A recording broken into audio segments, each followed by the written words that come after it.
कुंभ से जुड़े ये रहस्य नहीं जानते होंगे आप। महाकुंभ सबसे पहली बार कब और क्यों लगा था? महाकुंभ करोड़ों श्रद्धालुओं की आस्था का प्रतीक है। महाकुंभ सिर्फ एक मेला नहीं है, बल्कि यह आस्था, परंपरा और हिंदू संस्कृति का संगम है। श्रद्धालुओं के लिए यह एक पवित्र एहसास है, जिसका इंतजार सभी श्रद्धालुओं को बेसब्री से रहता है। इस साल 13 जनवरी से लगने जा रहा महाकुंभ का मेला कई मायनों में बेहद खास होने वाला है। इस बार 144 साल बाद पूर्ण महाकुंभ लग रहा है। सरल शब्दों में समझें तो 12 साल लगातार 12 वर्षों के तक लगने के बाद पूर्ण महाकुंभ लगता है, जो 144 साल बाद आता है। महाकुंभ का आयोजन इस बार प्रयागराज में हो रहा है। इस बार महाकुंभ में क्या कुछ खास होने वाला है, इसके बारे में तो आप सभी जानते ही होंगे, लेकिन क्या आप जानते हैं महाकुंभ का इतिहास वर्षों पुराना है। महाकुंभ से जुड़े कई ऐसे रहस्य हमारे ग्रंथों में छिपे हुए हैं, जिन्हें उजागर करना जरूरी है। तो आइए जानते हैं महाकुंभ से जुड़े कुछ रहस्य। साथ ही जानते हैं कब और कहाँ सबसे पहले हुआ था महाकुंभ का आयोजन। कुछ ग्रंथों में उल्लेख है कि सतयुग से ही इस मेले का आयोजन किया जा रहा है। हालांकि किसी भी पुराण में विस्तार से इसके बारे में कुछ नहीं बताया गया है कि कब और कहाँ हुआ, यह अस्पष्ट है। कुछ ग्रंथों में बताया गया है कि कुंभ मेला का आयोजन 850 साल से भी ज्यादा पुराना है। आदि शंकराचार्य द्वारा महाकुंभ की शुरुआत की गई थी।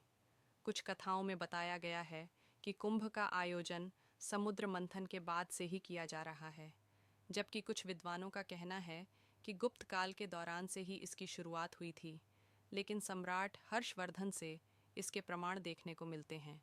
इसी के बाद शंकराचार्य और उनके शिष्यों द्वारा सन्यासी अखाड़ों के लिए संगम तट पर शाही स्नान की व्यवस्था की गई थी। हालांकि कुछ ऐतिहासिक साक्ष्य यह भी मिलते हैं जिनसे सिद्ध होता है कि कुंभ का आयोजन राजा हर्षवर्धन के राज्यकाल में आरंभ हुआ था। प्रसिद्ध चीनी यात्री ह्वेनसांग जब अपनी भारत यात्रा के बाद उन्होंने कुंभ मेले के आयोजन का उल्लेख किया था। इसी के साथ उन्होंने राजा हर्षवर्धन का भी जिक्र किया है। उनके दयालु स्वभाव के बारे में भी उन्होंने जिक्र किया था।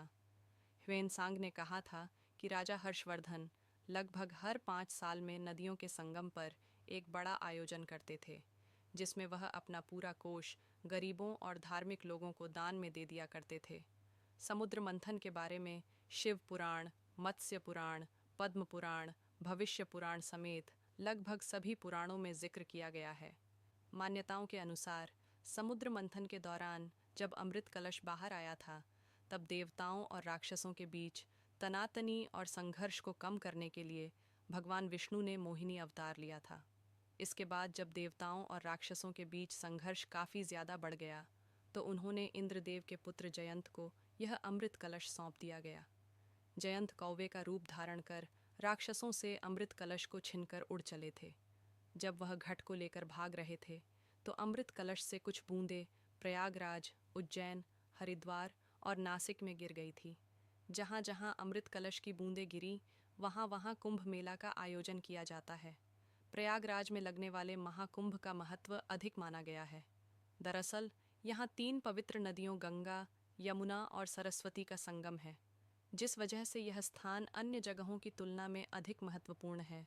बता दें, सरस्वती नदी लुप्त हो चुकी है, लेकिन वह धरती